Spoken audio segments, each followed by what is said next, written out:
Euh, on va continuer en fait, si vous avez compris depuis 2 semaines, on est sur une série en fait de prédications, une série d'enseignements qu'on a commencé donc il y a maintenant 2 semaines. Une série qui a commencé avec en fait le fait de parler du caractère de Dieu. Qui est Dieu? Comment est-ce qu'il agit? Quel est son caractère? Donc on a d'abord parlé du caractère imprévisible de Dieu pour mieux le comprendre, pour mieux le découvrir, pour mieux savoir qui est notre Dieu, qui est notre Père. Et ce qu'on a vu, c'est qu'accepter le caractère imprévisible de Dieu renforce notre foi. Donc c'est important d'avoir confiance en notre Dieu en se disant que même si on ne sait pas quand, même si on ne sait pas comment, même si on ne sait pas de quelle manière il compte agir, ce qu'on sait et ce en quoi on a confiance, c'est qu'à un moment donné, il va se lever et il va agir. Et certainement, il va agir d'une manière imprévisible parce que c'est son caractère. C'est son caractère même d'être imprévisible, donc il va certainement agir de cette manière. Mais ce qu'on sait, c'est qu'à terme, il va agir. Ensuite, la semaine dernière, on a poursuivi en parlant de la proximité que Dieu voulait établir avec nous, la manière dont il voulait établir une relation proche avec ses enfants. On a étudié la manière dont on pouvait le découvrir encore plus et s'approcher de notre Dieu. Comment établir une relation de proximité avec notre Dieu. On a vu que Dieu veut s'approcher de nous, que c'est la raison pour laquelle il est venu sur la terre en tant que fils, sur la forme de fils, pour créer justement cette proximité avec nous, qu'on a vu que si on fait un pas dans son sens, lui aussi, il va faire un pas vers nous et donc il va s'approcher de nous. Ensuite, on a terminé en voyant les 7 clés, les 7 choses qui nous permettent de nous approcher de notre Dieu, les 7 clés pour établir une proximité avec notre Dieu. Et donc, on a parlé de la sincérité du cœur, on a parlé de la prière, on a parlé de la grâce, on a parlé de la lumière, de la vérité, de la foi et de l'unité des enfants de Dieu. Et donc, aujourd'hui, comme je vous ai dit, j'ai à cœur qu'on puisse continuer dans cette série de prédications. J'ai à cœur qu'on puisse continuer avec en fait la suite logique, puisqu'on connaît le caractère de Dieu, puisqu'on sait qu'il est imprévisible. On connaît maintenant son caractère imprévisible, puisqu'on sait comment s'approcher de lui et que lui puisse s'approcher de nous. La question maintenant qu'on doit se poser aujourd'hui, c'est ce qu'on va faire maintenant qu'on est réellement proche de lui. Qu'est-ce qu'on va faire maintenant qu'on est proche de notre Dieu, qu'on connaît mieux son caractère et qu'on est proche de lui? Qu'est-ce qu'on va faire? Et c'est ce qu'on va lire maintenant. Aujourd'hui, c'est ce qu'on va étudier ensemble. Et on va prendre un premier passage dans Apocalypse, Apocalypse chapitre 3 au verset 20.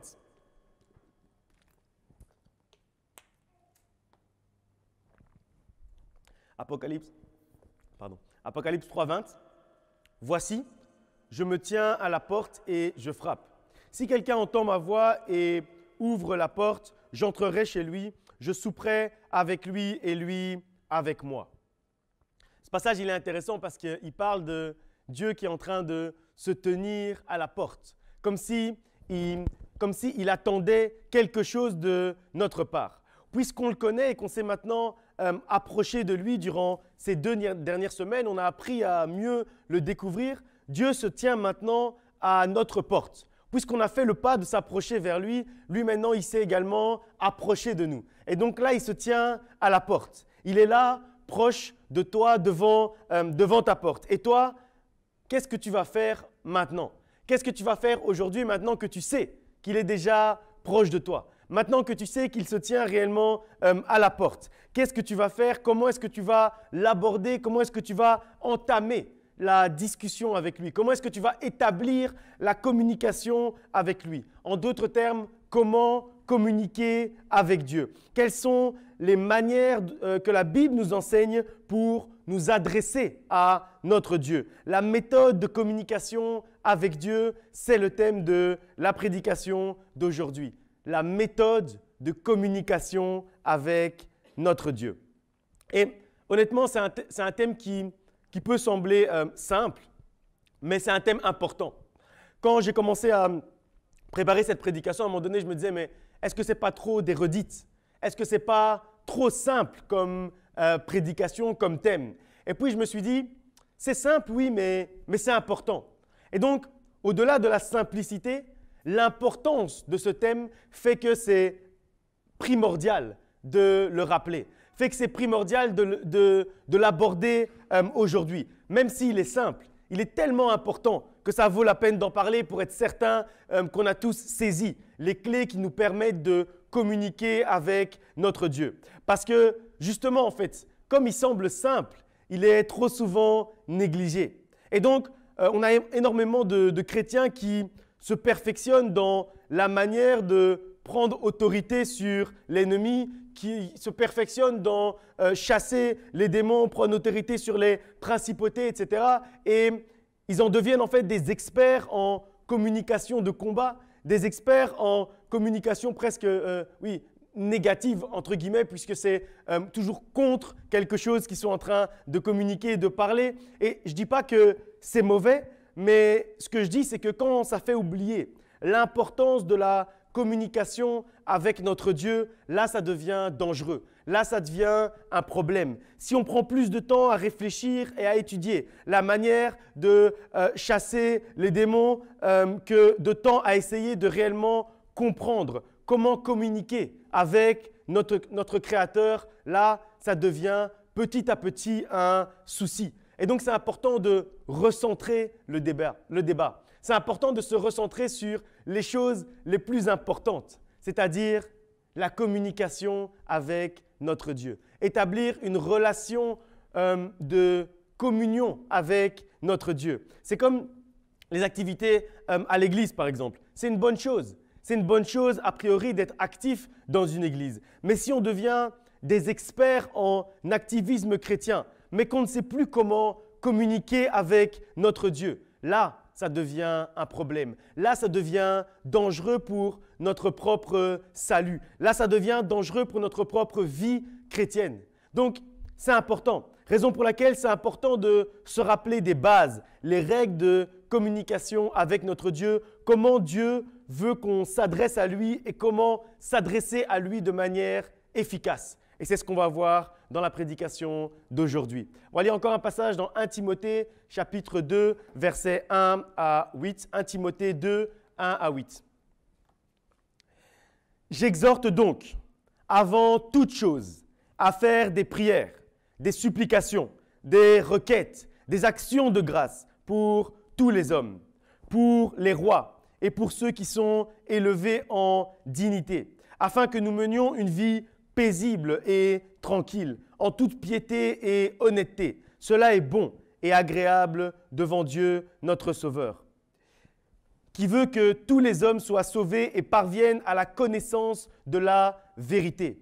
Car il y a un seul Dieu et aussi un seul médiateur entre Dieu et les hommes, Jésus-Christ, homme, qui s'est donné lui-même en rançon pour tous. C'est là le témoignage rendu en son propre temps et pour lequel j'ai été établi prédicateur et apôtre. Je dis la vérité, je ne mens pas, chargé d'instruire les païens dans la foi et la vérité.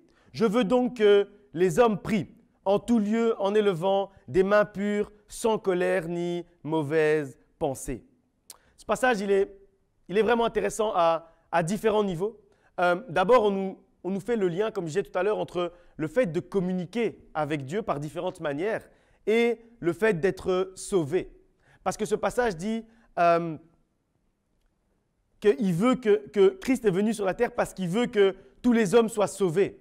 Raison pour laquelle l'apôtre Paul dit ici « J'exhorte donc avant toute chose à faire des prières, des supplications, des requêtes, des actions de grâce pour tous les hommes. » Parce qu'il souhaite que tous les hommes soient sauvés. Comme si c'était une condition sine qua non pour le salut, d'être capable de communiquer avec notre Dieu, d'être capable d'être en communion constante avec lui et en communion proche avec lui. Après, il y a une chose aussi que je trouve interpellante, c'est la manière dont ce passage commence. Quand on dit « avant toute chose », j'exhorte à prier, supplication, etc. Avant toute chose. Quand on dit « avant toute chose », ça veut dire ça nous montre en fait, ça nous démontre l'importance de la communication avec Dieu. Parce qu'on nous dit que avant toute chose, il faut d'abord établir ce lien de communication, cette communion avec notre Dieu. Avant même de pouvoir se dire « je vais servir Dieu à l'église », avant même de pouvoir se dire « je vais chasser des démons », avant même de pouvoir se dire peut-être même « je vais étudier la parole de Dieu ». Avant ça, il faut être capable de se dire « je vais établir un lien de communication avec mon Dieu » avant toute chose. Parce que trop souvent, comme je l'ai dit tout à l'heure, comme ça a l'air trop simple, alors on le met après toute chose. Et donc nous les chrétiens, on a l'habitude de dire on va servir Dieu à l'église, ou on va chasser les démons, ou on va briser les liens, ou on va faire ci, on va faire ça.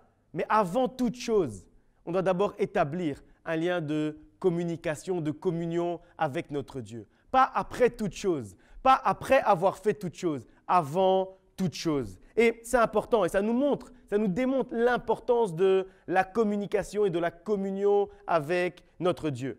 Par cette phrase, en fait, Paul exhorte Timothée sur le fait que la chose la plus importante pour un chrétien, c'est d'établir une communication avec son Dieu. Lui parler d'un côté et être à son écoute d'un autre côté. Trop souvent, on pense que le plus important pour un chrétien, c'est, comme je disais tout à l'heure, d'être actif, ou c'est de parler, ou c'est de venir à l'église.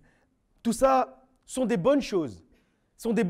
Et ce passage ne nous dit pas que c'est mauvais, mais ce passage nous dit qu'avant tout ça, avant toutes ces choses, il y a d'abord la communication avec notre Dieu. N'oublions pas qu'avant toutes ces choses, nous devons d'abord être en communication, en communion avec notre Dieu. Ça semble basique, ça semble simple, mais ce n'est pas aussi simple, ce n'est pas aussi basique que ce qu'on pense. Parce que justement, nos vies sont chargées. Même les activités de l'Église sont chargées. Parfois même, à cause du ministère, on oublie le point central. On oublie la raison pour laquelle un jour, on a donné notre vie à Christ. C'était pour rétablir cette communion, rétablir cette communication avec Dieu. La raison pour laquelle, à un moment donné, tu as choisi de donner ta vie à Christ, à la base, ce n'était pas pour servir Dieu.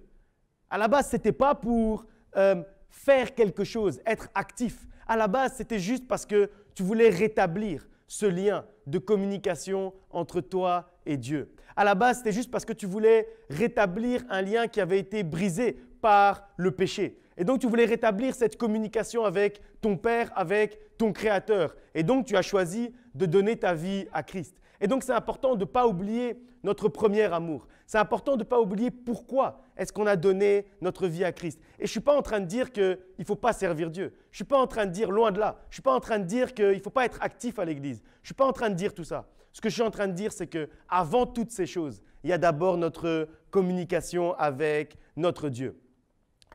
Ensuite, donc l'apôtre Paul différencie la prière, la supplication, la requête et les actions de grâce. Et honnêtement, c'est quelque chose que moi, je ne m'étais jamais vraiment rendu compte avant de préparer réellement cette prédication, cet enseignement. Et c'est en étudiant ce passage, c'est en préparant cette prédication que réellement ça m'a frappé. Parce qu'on pense souvent que la prière, justement, c'est supplier Dieu, lui faire des requêtes ou lui rendre des actions de grâce. Mais ici, ce qui est très spécial, c'est que l'apôtre Paul va séparer ces différents concepts. Il va séparer la prière, des supplications, des requêtes et des actions de grâce. Comme si c'était 4 choses différentes. Comme si c'était 4 manières différentes de communiquer avec notre Dieu.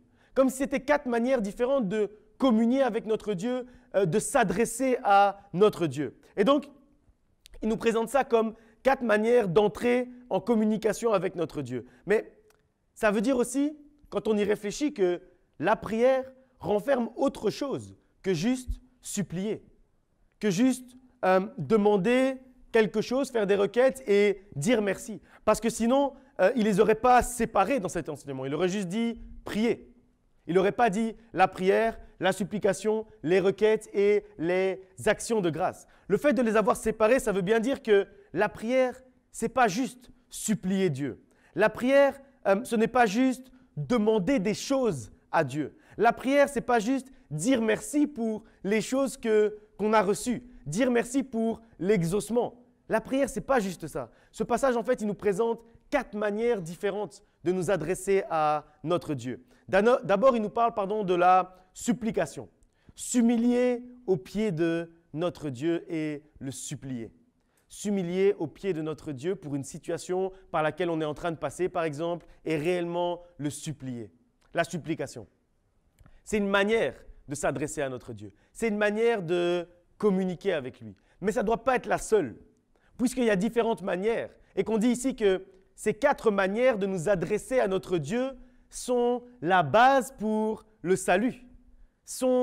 Les appliquer sont les raisons qui feront qu'à terme, nous serons sauvés. Donc, la supplication existe. C'est important. C'est important que parfois, tu puisses être seul, en tête-à-tête avec ton Dieu et t'agenouiller devant lui pour le supplier, pour lui faire des supplications.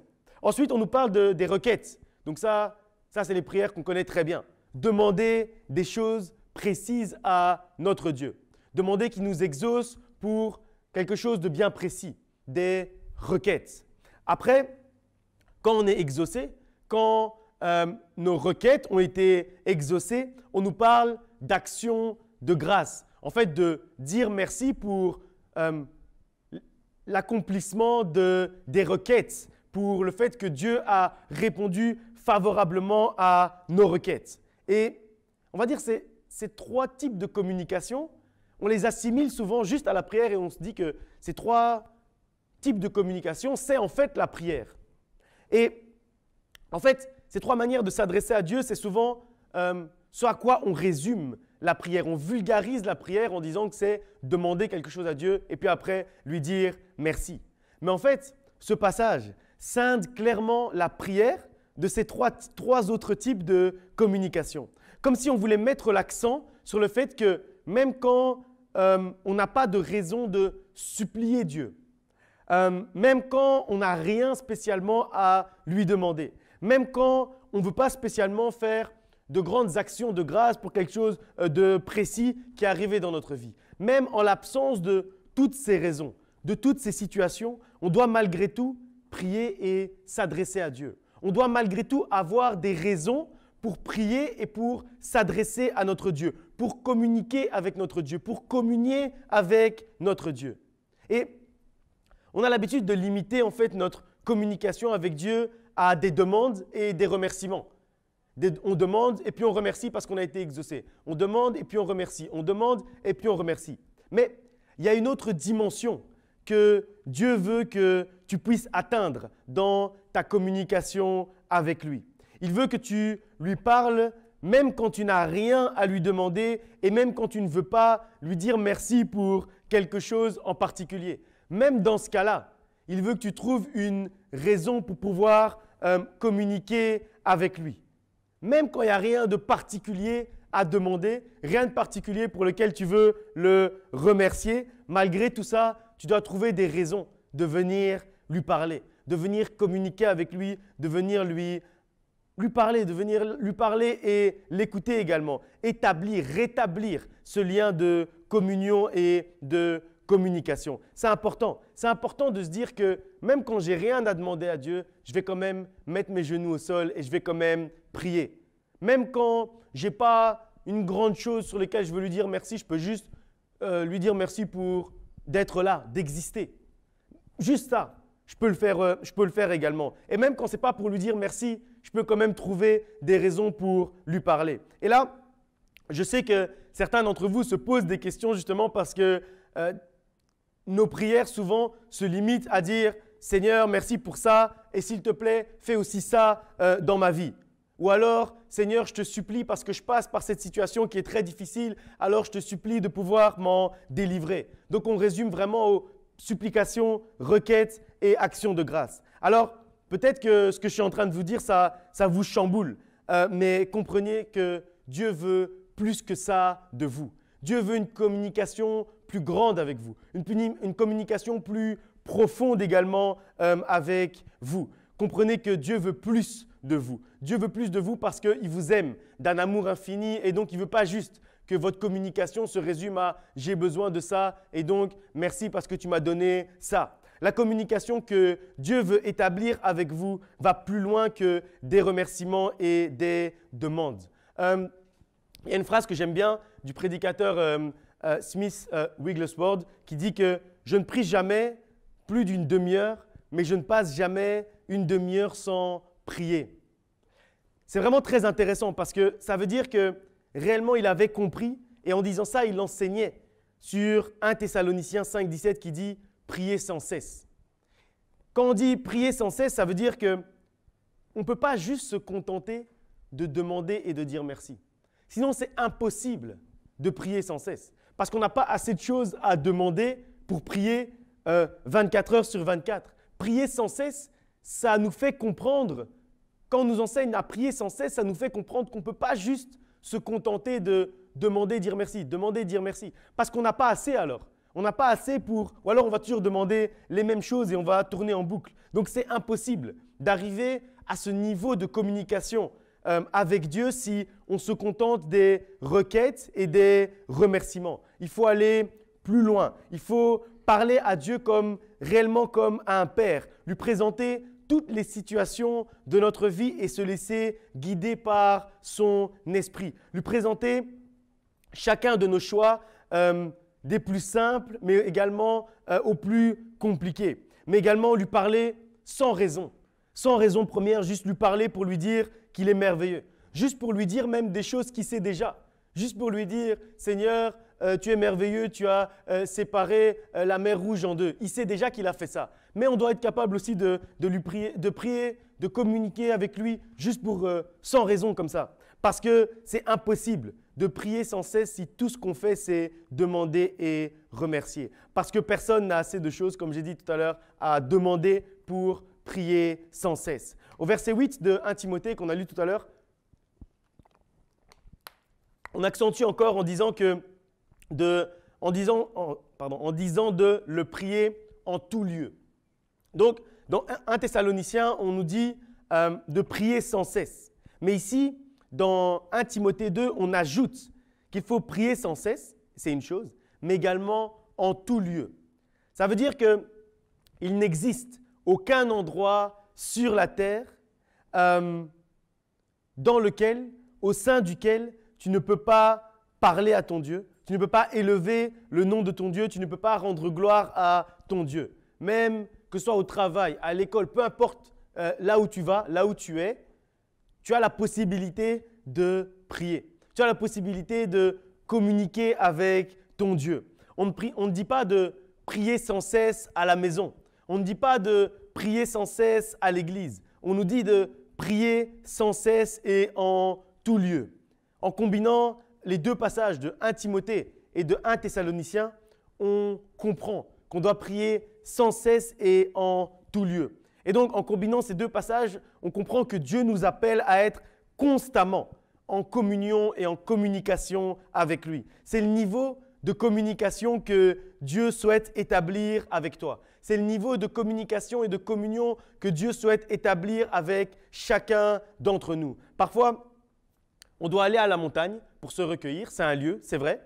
Mais parfois, on peut prier Dieu dans un lieu tout à fait commun, dans un lieu tout à fait normal. Quand on est en train de se balader dans la rue, n'importe où, on peut également prier notre Dieu. On n'a pas besoin de conditions particulières. On n'a pas besoin d'être dans le noir ou d'allumer des bougies, de faire des trucs. Non, on n'a pas besoin de tout ça pour communiquer avec notre Dieu. Tout ce dont on a besoin, c'est notre âme, notre esprit et notre bouche pour lui parler, pour ouvrir notre bouche et commencer à lui parler, pour être en communication et en communion constante avec lui.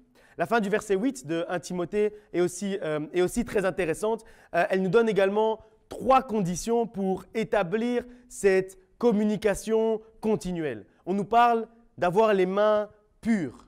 Donc, ne pas poser consciemment des actes mauvais. C'est ça qu'on dit avoir les mains pures. Ça veut dire que oui, on peut faire des erreurs qui ne vont pas rendre impures nos mains. Mais quand on dit avoir les mains pures, c'est juste ne pas consciemment faire des choses mal. Ne pas consciemment utiliser nos mains comme des outils pour le mal. Ne pas consciemment se dire, là, je vais faire quelque chose qui va lui causer du tort. Parce que là, sinon, on n'a plus les mains pures. Après, on nous parle de l'absence de colère. On nous dit qu'on ne peut pas s'approcher de notre Dieu pour lui parler, pour communiquer avec lui, pour communier avec lui si on est dans un état d'esprit de colère. Et puis après, la troisième chose, on nous dit de ne pas avoir de mauvaises pensées qui nous habitent. Et ça, c'est très intéressant. C'est très intéressant parce qu'en fait, là, on comprend que la communication dont on parle avec notre Dieu, ce n'est pas en fait juste avec des mots. C'est également et surtout avec notre esprit. Et donc, ça veut dire que si ton esprit est déjà rempli de mauvaises pensées, c'est impossible d'établir ce lien de communication avec ton Dieu. Parce qu'en fait, là où ton esprit devrait être rempli de phrases, de communication et de communion avec ton Dieu, il va être rempli de mauvaises pensées. Et donc, les deux ne peuvent pas cohabiter. Et donc, c'est seulement quand tu chasses de ton esprit ces mauvaises pensées que tu peux établir ce lien de communication et de communion avec Dieu qui s'établit même quand tu n'ouvres pas la bouche. Même sans parler, tu communies et tu communiques avec ton Dieu. Et c'est lorsque ces trois conditions sont remplies qu'on peut réellement établir une communication durable et pérenne avec notre Dieu par l'intermédiaire de Jésus-Christ qui est le médiateur, comme nous le dit le verset 5 de 1 Timothée qu'on a lu tout à l'heure. On va encore lire un passage dans Éphésiens au chapitre 6 au verset 18. Éphésiens 6, 18.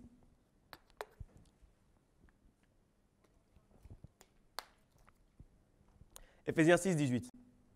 Faites en tout temps, par l'Esprit, toutes sortes de prières et de supplications. Veillez à cela avec une entière persévérance et priez pour tous les saints. Faites en tout temps par l'Esprit toutes sortes de prières et de supplications. Encore une fois, ici, on sépare bien les deux. Donc, ça nous conforte dans l'idée que la prière, ce n'est pas juste demander, ce n'est pas juste faire des requêtes, ça va beaucoup plus loin. Et puis après, ici, on nous dit en tout temps. D'autres versions nous disent en toutes circonstances, dans toutes les situations. Donc, ça veut dire que ce ne sont pas les circonstances qui doivent nous pousser à prier. On doit en fait prier en toutes circonstances, dans toutes les situations et en tout temps. Notre communication avec Dieu, notre communion avec Dieu ne dépend pas des circonstances, ne dépend pas des situations, ne dépend pas des temps par lesquels on est en train de passer. Elle dépend uniquement de l'état de notre âme, de l'état de notre esprit, comme on a lu tout à l'heure. Donc, on doit être capable d'apprendre à prier en toutes circonstances. Que tout aille bien ou que tout soit en train de s'écrouler autour de nous. Qu'on ait des choses à demander, donc par des requêtes, qu'on ait des choses pour lesquelles on veut remercier Dieu avec des actions de grâce, qu'on ait une situation durant laquelle on a besoin de supplier notre Dieu, ou alors, si aucune des trois raisons que je viens de citer n'est remplie, malgré tout, on doit trouver les raisons pour communier, pour communiquer avec notre Dieu. Notre communication avec Dieu, notre communion avec Dieu doit rester stable. Et malheureusement, trop souvent, on va prier beaucoup quand on manque de quelque chose. Donc, on va accentuer beaucoup sur les requêtes ou les supplications. Et puis, on va prier encore un peu moins, mais encore un peu pour dire merci à Dieu quand il nous aura exaucés. Mais entre les deux, entre la requête et l'action de grâce, il n'y a plus rien. Entre la requête et l'action de grâce, il n'y a plus de communication avec notre Dieu. On coupe la communication entre le moment où on demande quelque chose et le moment où on l'a reçu. Entre les deux, il n'y a rien du tout. Et puis, avant la requête, avant d'avoir besoin de quelque chose, il n'y a rien. Après l'action de grâce, quand on a reçu ce qu'on voulait et qu'on n'a rien d'autre à demander en plus, il n'y a encore rien du tout. Ta communication avec Dieu ne peut pas dépendre des circonstances. Parce que sinon, tu vas au-devant d'énormes problèmes, d'énormes soucis et c'est mauvais pour ton âme, c'est mauvais pour ton salut, comme on a lu tout à l'heure. Ta communication avec Dieu doit devenir inconditionnelle. Et c'est l'objectif de la prédication d'aujourd'hui. Et c'est l'objectif de la série de prédication qu'on a commencé il y a 2 semaines. C'était de connaître le caractère de Dieu. Ensuite, s'approcher de lui. Et puis maintenant, établir le lien de communication, de communion avec lui. Ne soyons pas de ces chrétiens qui communiquent avec Dieu de manière conditionnelle. Quand ils ont besoin de quelque chose, quand ils sont dans une situation difficile ou quand ils ont reçu quelque chose. Ne nous contentons pas de ça. Allons plus loin dans notre communication avec Dieu. Allons plus loin dans notre communion avec Dieu. Ne soyons pas de ce genre de chrétiens. Soyons de ceux qui établissent une communication constante avec leur Dieu. Ceux qui vivent en communion avec Dieu. Ceux qui ne prient peut-être jamais plus que 30 minutes, mais qui ne passent jamais plus que 30 minutes sans prier. On va lire 2 passages dans Psaume 142:2 et puis Matthieu 6:6.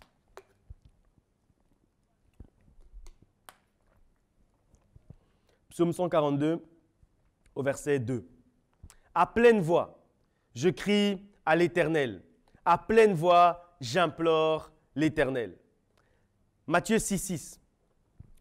Mais quand tu pries, entre dans ta chambre, ferme ta porte et prie ton Père qui est là dans le lieu secret. Et ton Père qui voit dans le secret te le rendra.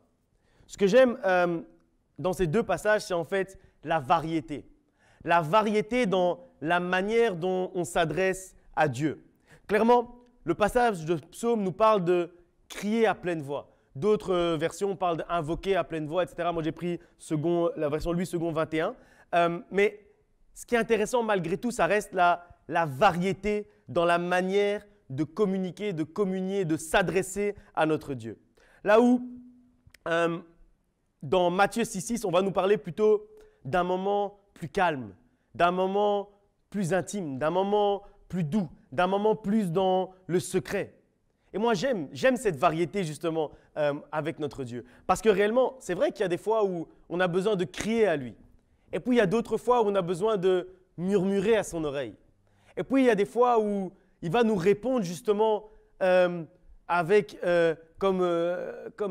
Élie, il va nous répondre dans le feu et les tremblements. Et puis, il y a d'autres moments où il va nous répondre avec un murmure doux et léger. Et c'est important en fait de discerner ces 2 types de communication. C'est important en fait de varier la manière dont on communique avec notre Dieu. Parce que quand on communique réellement avec quelqu'un, quand on connaît cette personne, comme on en a parlé il y a 2 semaines, quand on s'est approché suffisamment de cette personne, comme on en a parlé la semaine dernière, à un moment donné, on comprend qu'on ne peut pas toujours parler avec le même ton à la personne. On ne peut pas toujours parler de la même manière. Toutes les situations ne nécessitent pas le même type de communication. Parfois, la discussion va être calme. Parfois, la discussion va être animée. Mais pourtant, c'est la même personne à laquelle on est en train de parler. C'est juste que les circonstances requièrent des manières différentes de nous s'adresser à cette personne. Et avec Dieu, c'est exactement la même chose. Parfois, on a juste besoin de nous approcher de lui dans le secret, avec un murmure doux et léger, calmement. Et parfois, on a besoin de crier à lui. Parfois, on a besoin de l'invoquer avec toute notre voix, comme nous le dit le passage dans Psaume. Et c'est important en fait de pouvoir faire ces 2 choses. Parfois, on a besoin, comme on a lu tout à l'heure, de faire des requêtes, c'est vrai. Parfois, on a besoin de le supplier pour une situation, oui, c'est vrai. Parfois, on a besoin de le remercier, faire des actions de grâce, oui, c'est vrai. Mais parfois, on a besoin de rien de tout ça. Et malgré tout, on va quand même le prier. Malgré tout, on a quand même besoin de le prier, de nous adresser à lui. Et ce qui est important en fait de se dire, c'est que Dieu nous connaît mieux que quiconque. Il te connaît et il connaît tes états d'âme. J'aime bien moi l'expression état d'âme. Ça veut dire il connaît l'état de ton âme à tout moment. Il sait ce par quoi tu es en train de passer. Il connaît l'état de ton cœur. Donc, quand tu as besoin de crier à lui, crie à lui. Sois libre devant ton Dieu. Quand tu ressens le besoin de prier doucement, de chuchoter à son oreille, dans le secret, fais-le. Sois également libre devant ton Dieu. Ne laisse pas les gens autour de toi t'influencer dans ta manière de prier parce que tu ne sais pas ce dont la personne à côté de toi a besoin. Ce n'est pas parce qu'on est ici à l'église, quelqu'un va se mettre à genoux, prier doucement, que toi aussi, tu as besoin de te mettre à genoux et prier doucement. Peut-être que toi, ce dont tu as besoin à ce moment-là, c'est de prier en criant, invoquer Dieu de toute voix, comme on dit dans le psaume. Ben, fais-le. Mais par contre, si l'autre personne est en train également de l'invoquer de toute voix en criant, ça ne veut pas dire que toi, tu n'as pas besoin juste de te mettre à genoux et de chuchoter à l'oreille de ton Dieu. On doit être capable de discerner ce dont on a réellement besoin, le type de communication qu'on doit établir avec notre Dieu à un moment bien précis. C'est important et c'est primordial pour établir justement un lien de communication que je vais appeler varié. Parfois, l'heure est à crier devant l'Éternel. D'autres fois, l'heure est à prier dans le secret. À nous de discerner les temps et les circonstances pour savoir si nous devons crier ou chuchoter, pour savoir si nous devons invoquer avec nous toute notre voix ou nous recueillir dans notre chambre. Peu importe le mode choisi est pertinent par rapport à notre situation, l'important, c'est d'être constamment dans une situation, une atmosphère et un état d'esprit de communication et de prière avec notre Dieu. On va lire encore un passage dans Matthieu chapitre 18 au verset 19.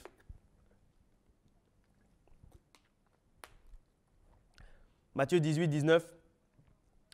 Je vous dis encore que si deux d'entre vous s'accordent sur la terre pour demander une chose quelconque, elle leur sera accordée par mon Père qui est dans les cieux. En fait, c'est un peu en lien avec le passage qu'on a lu la semaine dernière, quand on a dit que là où deux ou trois sont réunis en mon nom, je suis là au milieu d'eux.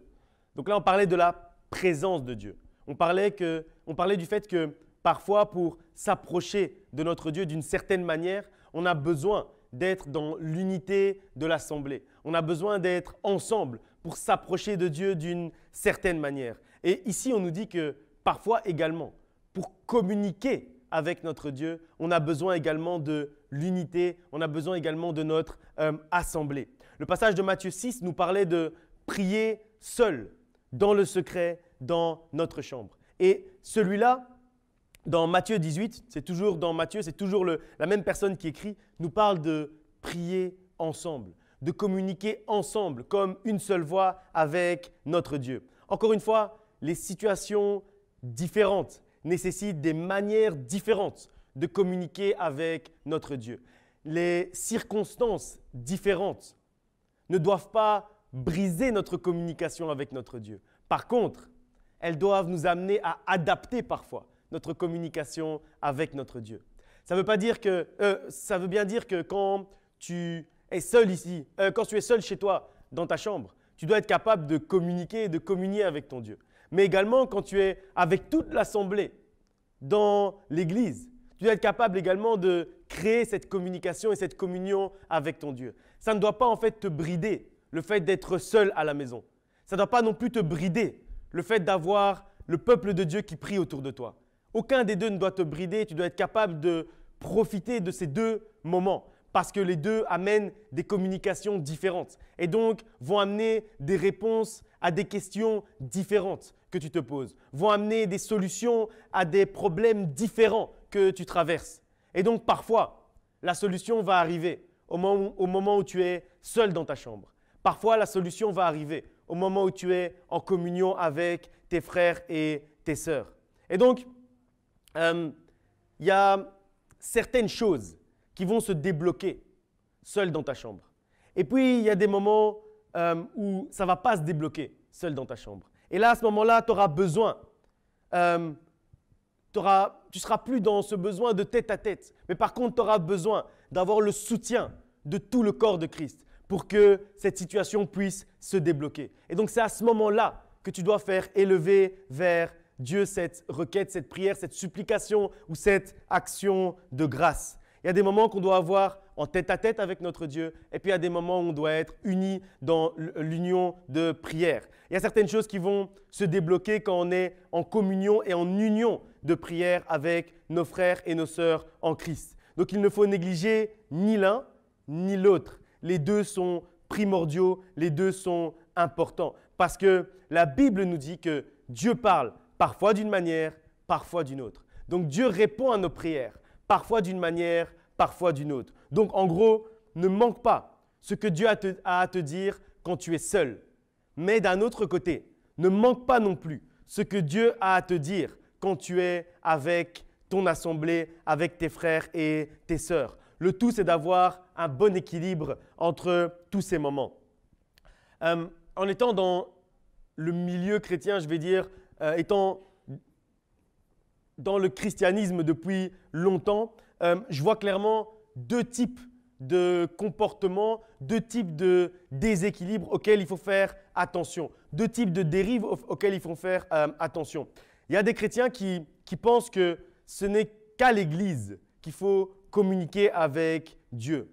On pense qu'on peut se contenter, dans notre cas par exemple, de prier le vendredi au culte de la semaine et le dimanche à l'office dominical. Mais croire ça, en fait, on peut comparer ça à un couple qui ne parlerait que quand ils vont au restaurant. Donc ça veut dire qu'à la maison, ils ne s'adressent jamais l'un à l'autre. Ils ne s'adressent jamais la parole, jamais rien du tout, même pas un bonjour, rien. Puis, une fois par semaine, ils prennent leur voiture, ils vont au restaurant et là, ils commencent à parler. Est-ce que vous pensez qu'un couple qui agit comme ça peut fonctionner? Non, ça ne va pas fonctionner. De la même manière, avec Dieu, est-ce que vous pensez que se contenter du vendredi et du dimanche pour lui parler, est-ce que vous pensez que cette relation, cette communication peut fonctionner? Ça ne peut pas fonctionner de cette manière. Et donc, c'est pour ça que c'est important d'avoir des moments en dehors de l'assemblée. C'est important d'avoir des moments où on n'est pas dans l'assemblée et où on communique avec notre Dieu. C'est important d'avoir des moments où on est seul dans notre chambre et on est en train de communiquer avec notre Dieu. Et à l'inverse de ce comportement, de cette dérive, je vais dire, de ce déséquilibre par rapport aux situations, et c'est peut-être d'ailleurs même en réaction au premier type de comportement, peut-être à cause du fait que beaucoup de responsables d'église et trop souvent des responsables d'assemblée, des responsables chrétiens se sont présentés trop longtemps comme étant le seul canal pour communiquer avec Dieu. Et donc en réaction à ça, et je ne sais pas si c'est en réaction à ça, mais peut-être en tout cas, il y a des chrétiens qui oublient complètement le passage de Matthieu 18 que l'on vient de lire. Ils oublient l'importance de l'assemblée dans leur communication avec Dieu. Et cette communication spéciale qui existe quand nous sommes dans l'union de prière.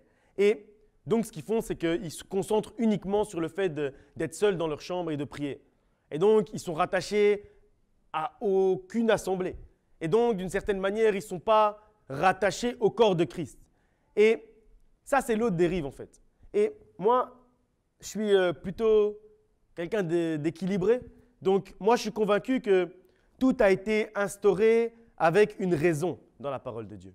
Et la Bible nous dit dans 2 Timothée 3,16 que toute écriture est inspirée de Dieu et utile. Donc, quand on nous dit dans Matthieu 6,6 de prier seul dans le secret, c'est utile.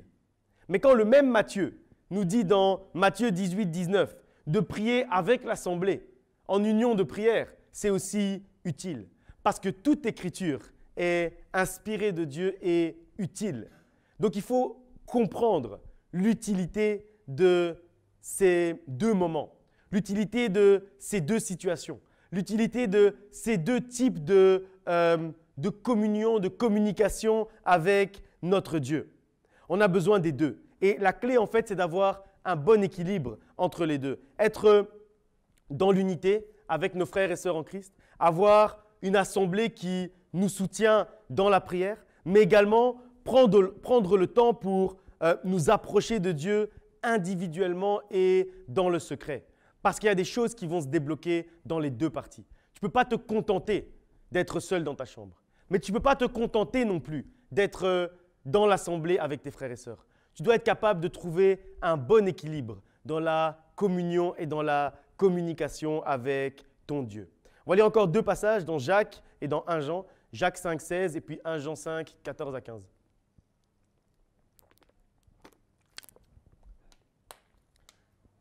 Jacques 5, verset 16. La prière fervente du juste a une grande efficacité. La prière fervente du juste a une grande efficacité. 1 Jean 5, 14 à 15. nous avons auprès de lui cette assurance que si nous demandons quelque chose, selon sa volonté, il nous écoute. Ces deux passages, en fait, nous parlent, enfin les corollaires plutôt de ces deux passages, nous parlent de deux blocages fréquents que les chrétiens rencontrent dans leur prière. D'abord, dans Jacques 5,16, on nous dit que l'efficacité de la prière a un lien direct avec la justice de celui qui est en train de prier. La manière dont on est juste a un lien direct avec l'efficacité de notre prière, avec l'efficacité de notre communication. Et quand on y réfléchit, c'est logique, puisque Dieu est juste.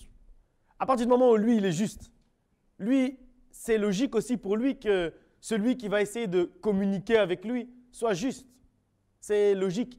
Ça veut dire qu'ils vont parler le même langage. Si moi, je ne sais parler qu'une seule langue, ma seule langue que je sais parler, c'est l'espagnol. C'est logique que les personnes avec qui je vais pouvoir entrer en communication sont ceux qui parlent en espagnol comme moi. C'est logique. Donc si lui, il parle avec le langage de la justice, comment est-ce que quelqu'un qui parle avec le langage de l'injustice peut communier avec lui? C'est impossible. Et donc, le manque de justice dont on peut faire preuve dans notre vie de tous les jours, c'est comme un frein à la communication qu'on peut avoir avec Dieu. Tu ne peux pas être tous les jours injuste avec les gens qui sont autour de toi et après croire que Dieu peut entendre tes prières, tes requêtes, tes supplications ou tes actions de grâce.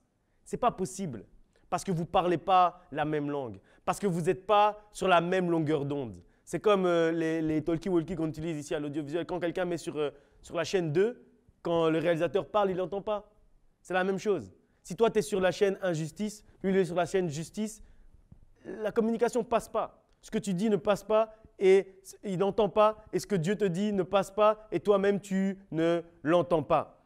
Le manque de justice, c'est un frein à la communication avec Dieu. C'est comme si, en fait, ça dégrade le réseau. Et donc, on ne peut plus bien s'entendre, on ne peut plus bien se comprendre, on ne peut plus bien communiquer. La ligne est mauvaise et donc, la prière va manquer d'efficacité. Parce que si j'appelle quelqu'un mais je n'ai pas beaucoup de réseau, il va entendre peut-être des bribes, mais ce n'est pas que la communication est à zéro, c'est juste qu'elle est inefficace. Parce que si je veux dire on va aller manger et qu'il entend j'ai, il ne va pas comprendre, c'est inefficace. La communication, elle existe, mais elle est inefficace.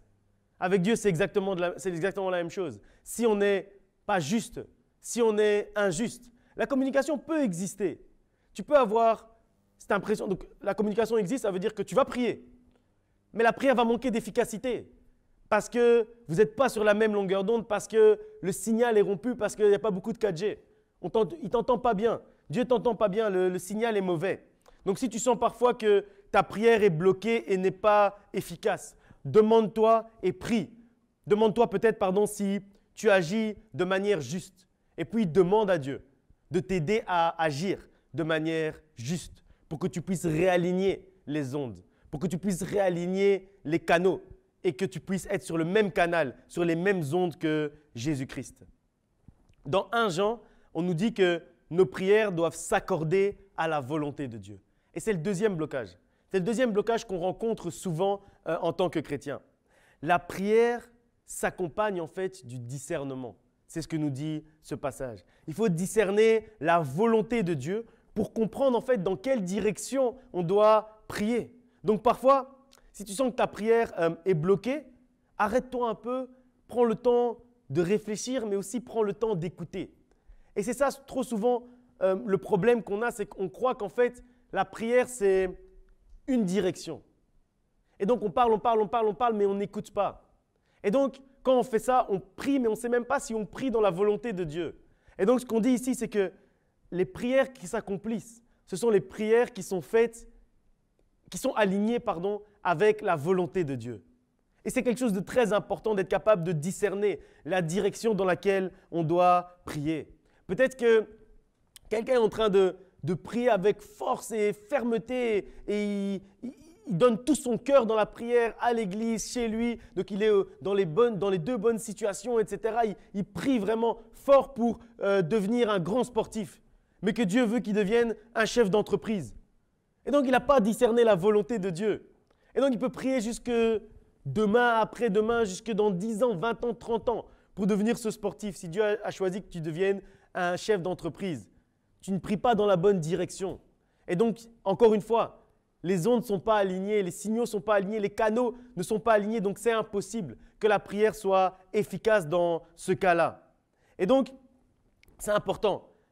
Parfois, quand on sent que notre prière est bloquée et qu'on se dit qu'on est juste, c'est important de s'arrêter un peu et d'écouter la voix de Dieu. Prends le temps pour entendre la voix de Dieu et savoir dans quelle direction tu dois prier. Parce que c'est seulement quand on prie dans la bonne direction, en ayant discerné la volonté de Dieu, que la prière est efficace et porte du fruit.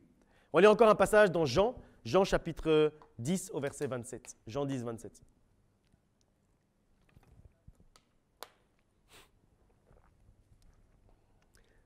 Mes brebis entendent ma voix, je les connais et elles me suivent. J'ai rapidement déjà parlé de ça tout de suite ici, mais ce passage en fait nous montre que la prière c'est un dialogue, ce n'est pas un monologue. Quand on parle à Dieu, il nous répond. Mais pour qu'on puisse savoir que c'est lui qui est en train de nous répondre, on doit également connaître sa voix. Raison pour laquelle c'est important de méditer la parole de Dieu. Parce que méditer la parole de Dieu, ça nous permet de comprendre comment Dieu parle. Donc on connaît ces mots. Il y a certains mots que moi je dis et peu importe, même si ma voix est enrouée, si j'appelle mon épouse et que je dis certains mots, elle sait que c'est moi. De la même manière avec Dieu, c'est comme ça. Si tu as l'habitude de lire la Bible, si tu as l'habitude de méditer la parole de Dieu, tu vas connaître ces mots. Tu sais que… il y a certains mots, ce n'est pas tout le monde qui utilise ces mots-là. Et tu sais que Dieu va les utiliser. Tu sais que Christ parle avec des paraboles. Tu sais que Dieu va te donner des exemples de ce qu'il a déjà fait dans ton passé pour te dire qu'il va encore agir demain. On sait tout ça. Ça, c'est la manière d'agir de Dieu, c'est la manière de parler de Dieu. Et donc, quand on connaît suffisamment sa voix, qu'on est réellement sa brebis, à ce moment-là, on peut réellement le suivre. Et à ce moment-là, on établit réellement une communication bidirectionnelle, un dialogue et pas un monologue. Parce que quand on parle à Dieu, il répond. Et il y a plein d'exemples dans la Bible, je ne vais pas commencer à tous les citer, mais on le voit depuis la Genèse, depuis le début quand Dieu descendait. Dieu venait pour voir Adam, pour lui parler et communiquer directement avec lui. Pas juste pour entendre Adam, il venait aussi pour parler à Adam. Ou alors quand il s'est révélé à Moïse, par le buisson ardent, pardon. Puis quand il a fait sortir son peuple d'Égypte, il leur a parlé à la montagne. On le voit aussi avec Jésus-Christ qui dialoguait ouvertement avec Dieu. Ça va dans les deux sens. On parle, on écoute. On parle, on écoute. C'est important de comprendre que Dieu ne veut pas juste t'écouter, il veut aussi te parler. Et trop souvent, moi je considère que c'est aussi un manque d'humilité de se dire que quand on parle à quelqu'un, on a juste des choses à lui dire et que lui, il n'a rien à nous dire. Donc on commence à prier, on parle, on dit Amen. Et puis après, on va faire autre chose. Mais c'est quand même un manque de respect. Comment tu peux venir voir quelqu'un pour communiquer avec lui, pour communier avec lui? Tu viens, tu dis Père éternel, Dieu de gloire, Amen. Et puis après, tu vas manger, tu vas faire autre chose. Tu n'as même pas pris le temps d'écouter ce que lui voulait te dire. Et c'est important. C'est important de comprendre que Dieu n'est pas assujetti à nous. Donc, il n'est pas là juste pour nous écouter. Il a aussi des choses à nous dire. Il a aussi des choses à nous communiquer. On voit trop souvent la prière comme une direction unique, alors que c'est une réelle communication qu'il faut établir avec notre Dieu. Et donc, on prie en parlant du début à la fin, sans laisser la place à Dieu pour répondre. Alors, c'est important en fait de comprendre que dans la prière, il faut prévoir également des moments de calme et de silence. Et ça fait également partie de la prière. Raison pour laquelle tout à l'heure, quand on a lu le premier passage qui disait la prière, la supplication, la requête, les actions de grâce. Donc oui, les supplications, la requête, les actions de grâce, là on parle. Mais dans la prière, il y a autre chose que nos paroles. Il y a également les paroles de Dieu. Il y a également le fait que Dieu va nous répondre à nos prières. Parce qu'après, sinon, on commence à se plaindre en disant « Ah, j'ai prié, mais Dieu ne m'a pas répondu. » Mais quand tu pries, tu commences à parler, tu dis « Bonjour Seigneur » jusqu'au bout, au Amen, et puis tu vas faire autre chose. Et après, tu dis « Ah, Dieu ne m'a pas répondu. » Mais il va te répondre quand? Si moi j'appelle quelqu'un, je dis « Voilà, bonjour, je suis venu te dire que… au revoir » et puis je raccroche. Après, je vais me plaindre « Mais cette personne ne m'a pas répondu, c'est bizarre. Je lui ai posé des questions, elle ne m'a pas répondu. » Mais c'est normal. Tu commences la communication, tu parles.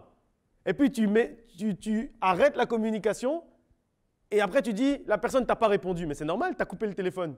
C'est logique. Et donc c'est pour ça que la prière, ça renferme beaucoup plus que les mots. La prière, ça renferme également des moments de calme, des moments de méditation, des moments où on va juste écouter la voix de Dieu. Parce que quand on se pose la question, est-ce que Dieu nous a répondu? Lui, il doit certainement se poser la question en disant, mais est-ce que tu m'as laissé la place pour répondre? Tu me demandes si j'ai répondu, tu te plains même. Oh, je prie, Dieu ne répond pas. Mais tu pries. Est-ce que tu laisses la place à Dieu pour répondre? Est-ce que tu laisses un temps à Dieu pour pouvoir te parler? Est-ce que parfois, tu fais rien, tu es calme, tu as terminé de prier et tu restes dans ce calme, dans cette atmosphère juste pour qu'il puisse te parler? Est-ce que tu fais ça? Si tu ne fais pas ça, comment il va te répondre? C'est impossible. Et donc, c'est important en fait que dans tes moments de prière, tu puisses prévoir des moments calmes durant lesquels tu vas juste écouter, durant lesquels tu vas juste méditer ce que Dieu va te dire. Est-ce que tu as établi un dialogue ou est-ce que tu es venu juste lui parler? Est-ce que tu es juste orgueilleux en te disant « Moi, je viens, je parle. Moi, je viens devant Dieu, je parle, je dis Amen et puis c'est fini. Et il doit venir m'écouter. » Ce n'est pas comme ça. Dieu, il n'est pas assujetti à toi. Dieu, il a des choses aussi à te dire. Et c'est à ce moment-là où tu vas comprendre. C'est à ce moment-là, en fait, où si tu es en train de prier dans une direction qui n'est pas la bonne, c'est à ce moment-là qu'il va te dire « Non, tu viens de prier pour ça, ça, ça, ça, mais non. En fait, toi, je veux que tu fasses ça, ça, ça, ça. » Après, tu recommences la prière. Et là, c'est un dialogue parce que tu as parlé, il a répondu, et puis tu recommences à prier en adaptant ton langage. De la même manière, tu es en train de prier, mais tu viens d'être injuste, mais tu ne t'es pas rendu compte que tu as été injuste le matin. Le soir, tu commences à prier. Tu pries. Et puis après, tu dis Amen. Mais tu ne sais même pas que ça n'a pas eu d'efficacité. Par contre, comme lui, il est omniscient, omnipotent, omniprésent, il sait ce que tu as fait le matin. Donc si tu pries, mais la communication n'était pas bonne, vous n'étiez pas sur la même longueur d'onde, vous ne parliez pas le même langage. Mais si j'appelle quelqu'un qui parle anglais, je parle en français, et puis je raccroche, il n'a rien compris. Par contre, si j'appelle quelqu'un qui parle anglais, je parle en français, et puis j'attends. Mais il va me répondre en anglais. Je n'ai pas compris ce que vous venez de dire, monsieur. Et puis là, du coup, je vais pouvoir recentrer et parler sa langue. Raison pour laquelle tu viens, tu pries. Peut-être tu as fait quelque chose d'injuste le matin. Dieu va te répondre. Désolé, cette prière-là, elle n'est pas efficace. Parce qu'en fait, tout à l'heure, tu as fait ça. Alors, tu étais injuste. Et là, tu es dans une situation injuste. Donc d'abord, recentre-toi sur la justice. Ah, c'est ça. OK, maintenant, je parle la bonne langue. C'est comme ça avec Dieu. C'est une communication. C'est bilatéral, c'est bidirectionnel. C'est important. Dans tes moments de prière, prévois des moments de calme durant lesquels tu vas écouter la voix de Dieu et après, tu vas encore lui répondre pour que ce soit réellement une vraie discussion. Écouter ce qu'il a à te dire et puis répondre. Écouter les instructions et puis lui demander des précisions sur les instructions.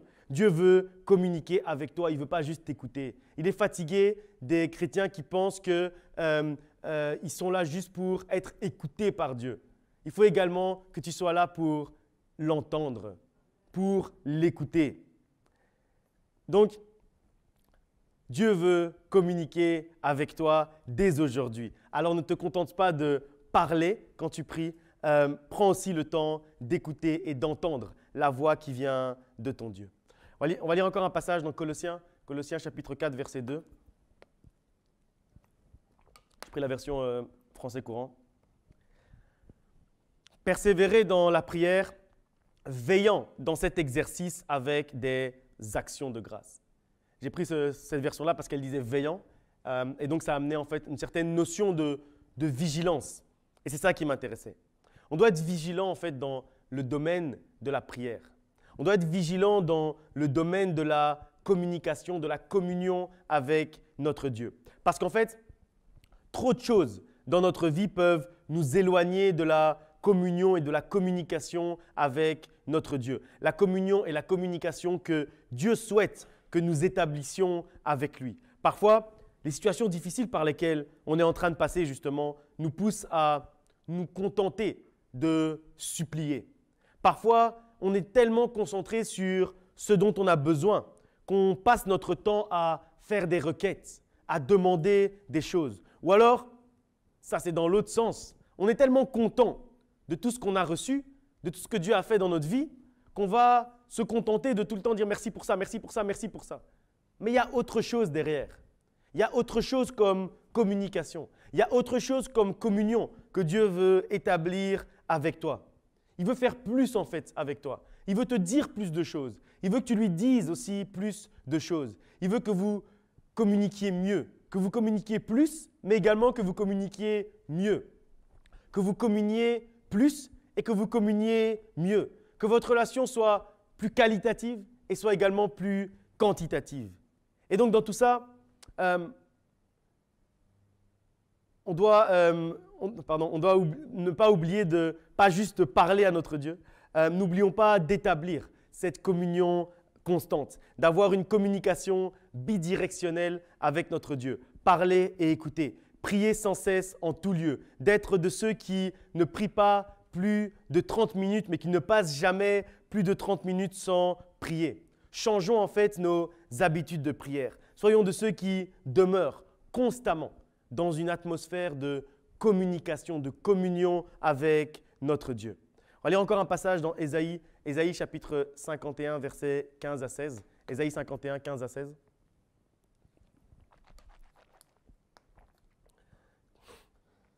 Je suis l'Éternel, ton Dieu, qui soulève la mer et fait mugir les flots. L'Éternel des armées est son nom. Je mets mes paroles dans ta bouche et je te couvre de l'ombre de ma main pour étendre de nouveaux cieux et fonder une nouvelle terre et pour dire à Sion, tu es mon peuple. Je voulais terminer par ce passage avant qu'on puisse prier.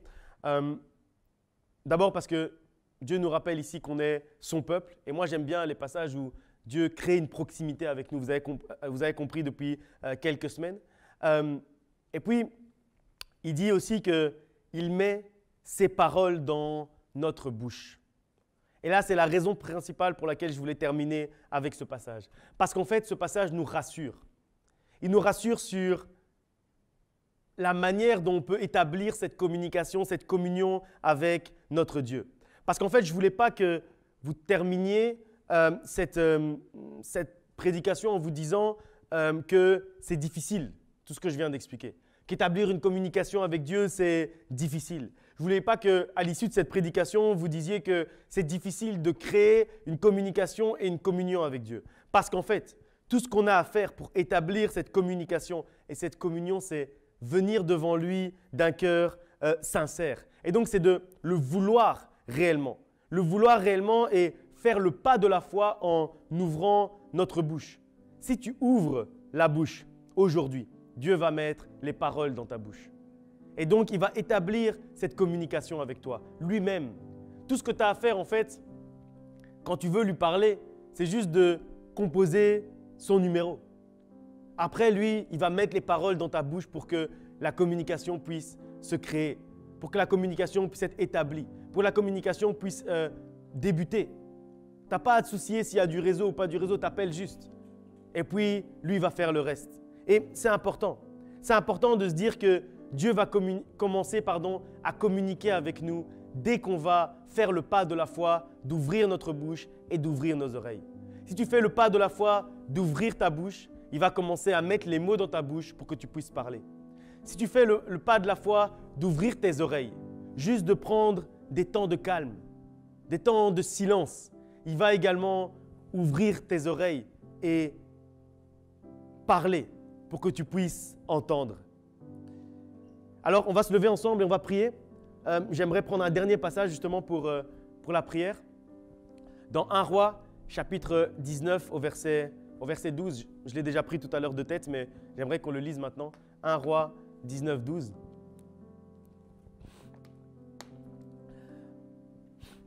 Et après le tremblement de terre, un feu. L'Éternel n'était pas dans le feu.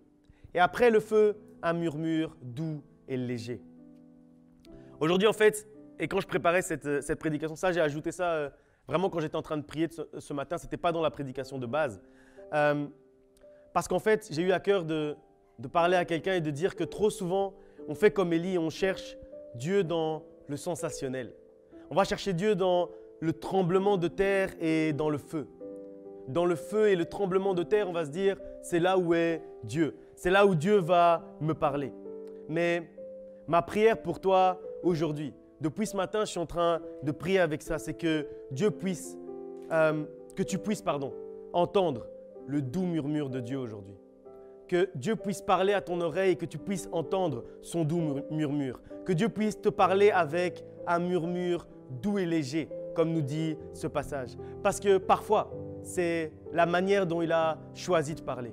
Et je suis convaincu qu'aujourd'hui, à chacun d'entre nous, c'est la manière dont il a choisi de parler. On va prier pour que réellement on puisse établir cette communication et cette communion avec notre Dieu. Parce que Dieu se tient à la porte, comme on l'a dit dans l'introduction. Nous nous sommes approchés de lui et il s'est approché de nous. Et maintenant, aujourd'hui, en ce dimanche, en cet après-midi, il se tient à la porte et il frappe. Il frappe parce que, pas seulement parce qu'il veut t'écouter prier ou t'écouter parler. Il frappe à la porte parce que également il a quelque chose à te dire. Il a un doux murmure pour toi aujourd'hui.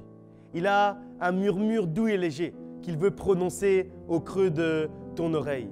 Et donc si tu lui ouvres la porte, si tu établis cette communication et cette communion avec lui, aujourd'hui, sache que ta vie ne sera plus jamais la même. Tu vas passer à une autre dimension de la communication et de la communion avec ton Dieu. Si en ce début d'après-midi, tu ouvres la porte, si en ce début d'après-midi, tu ouvres tes oreilles et tu entends le doux murmure de Dieu, ça changera ta relation avec Dieu pour toujours. Si aujourd'hui, tu ouvres tes oreilles et que tu entends ce murmure doux et léger, tu peux passer à une autre dimension aujourd'hui dans ta relation avec ton Dieu. Donc on va d'abord prier, mais après, j'aimerais qu'on ait un moment de silence, juste avec le piano où on va réellement écouter la voix de Dieu. On va réellement écouter ce que Dieu a à nous dire, chacun d'entre nous. Parce qu'on prie beaucoup, on parle beaucoup, mais est-ce qu'on prend le temps d'écouter la voix de notre Dieu? Et donc aujourd'hui, c'est ce que j'aimerais qu'on fasse, qu'on soit attentif à son murmure doux et léger. Parce que c'est peut-être parce que justement, c'est un murmure doux et léger qu'on est passé à côté depuis trop longtemps. Sois attentif à ce que Dieu va chuchoter au creux de ton oreille aujourd'hui. Ne le cherche pas toujours dans les tremblements et le feu. Parfois, c'est là où il se trouve. Mais aujourd'hui, il se trouve dans un murmure doux et léger. Parce qu'aujourd'hui, il veut te parler en toute simplicité, avec un chuchotement, avec un murmure doux et léger. Commence à prier et commence à entrer en communication et en communion avec ton Dieu. Et après, on passera un moment de calme et de silence juste avec le piano. Que Dieu vous bénisse.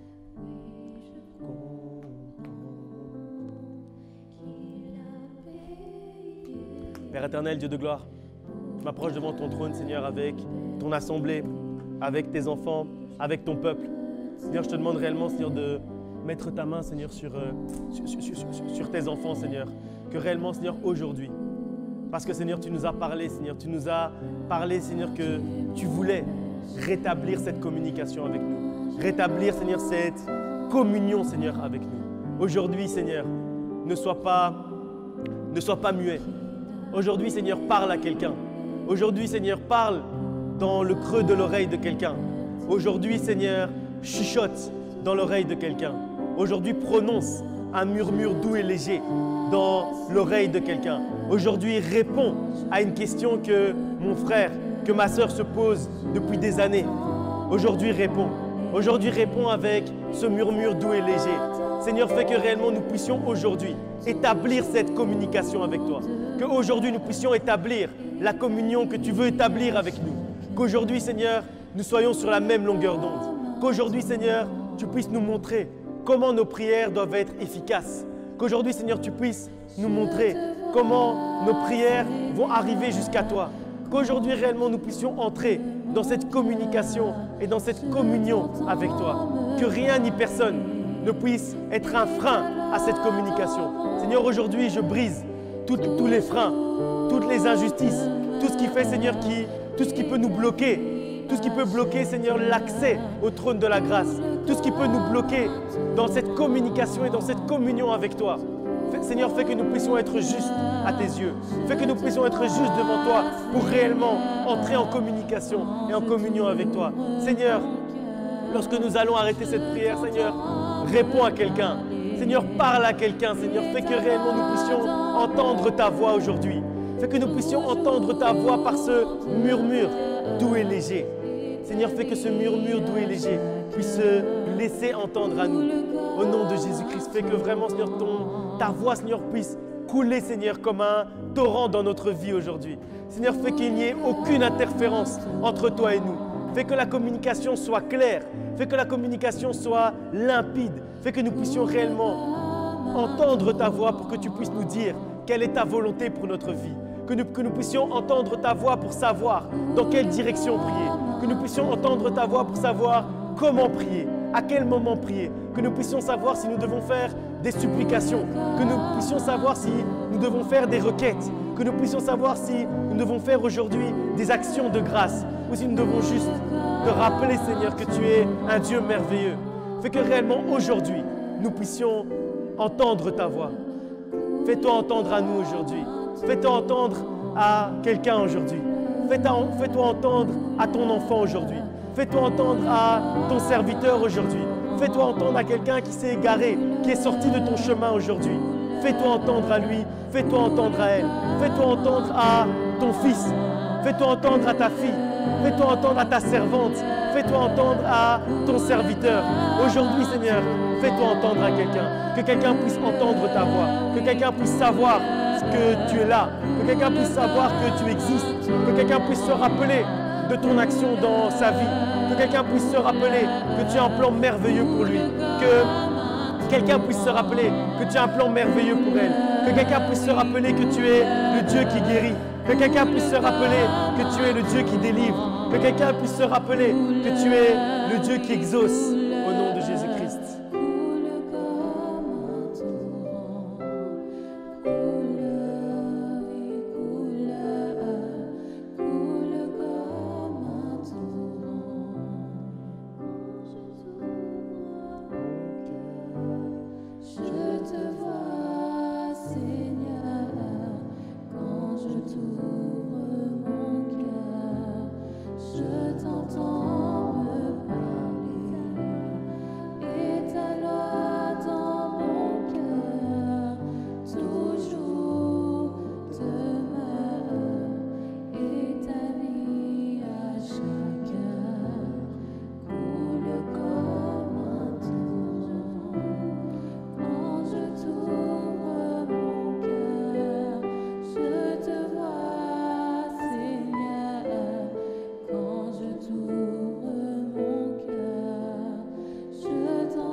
Laisse Dieu te parler maintenant, laisse Dieu chuchoter à ton oreille alors qu'on a juste le piano.